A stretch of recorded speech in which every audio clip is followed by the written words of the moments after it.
Hi, third graders. So today we are moving on to topic 13, where we are going to be talking about equivalent fractions.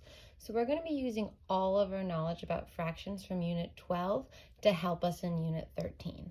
And when we're talking about equivalent fractions, we're talking about fractions that cover the same part of the whole.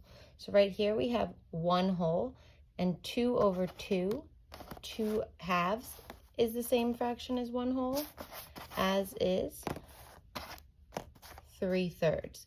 So they're equivalent fractions, 2 halves and 3/3, because they cover the same part of the whole. So we're going to use that information to help us today in solving the solve and share. So I am looking at page 673. In 673, it says Gregor threw a softball 3/4 of the length of the yard in the front of his house. Find as many fractions as you can that name the same part of the length that Gregor threw the ball. Solve this problem any way you choose. Explain how you decided. So I'm going to start by using my fourths for my fraction strips, and he threw the softball 3/4 of his yard. So I need to find fractions that are equivalent to 3/4. So I have many different fraction strips here, and I'm going to start, let me try with 1/5 length.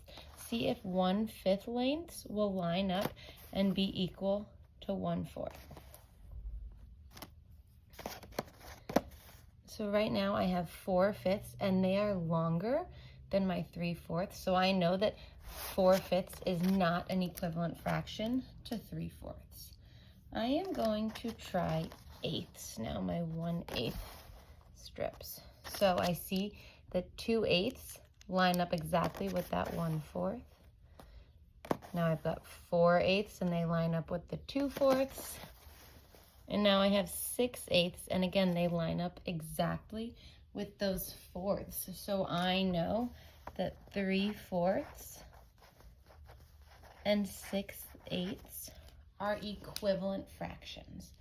And a trick I like to use when trying to find equivalent fractions is I look at the denominators, and I know that 8 is a multiple of 4, so I know I can find an equivalent fraction. So I also know that 12 is a multiple of 4, so I know that I'm going to be able to find an equivalent fraction. Let's see how many 12ths get me to equal 3/4.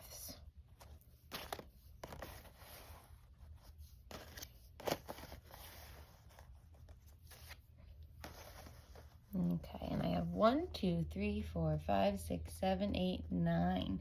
So 3/4 equals 6/8, which also equals 9/12. So these are all equivalent fractions, and I know that 4 times 2 equals 8, and 4 times 3 equals 12, so that helps me tell that they are equivalent. Today we're going to be using these fraction strips to help us understand equivalent fractions, and there is a site you can use to work with fraction strips that I have included on today's assignments. Good luck.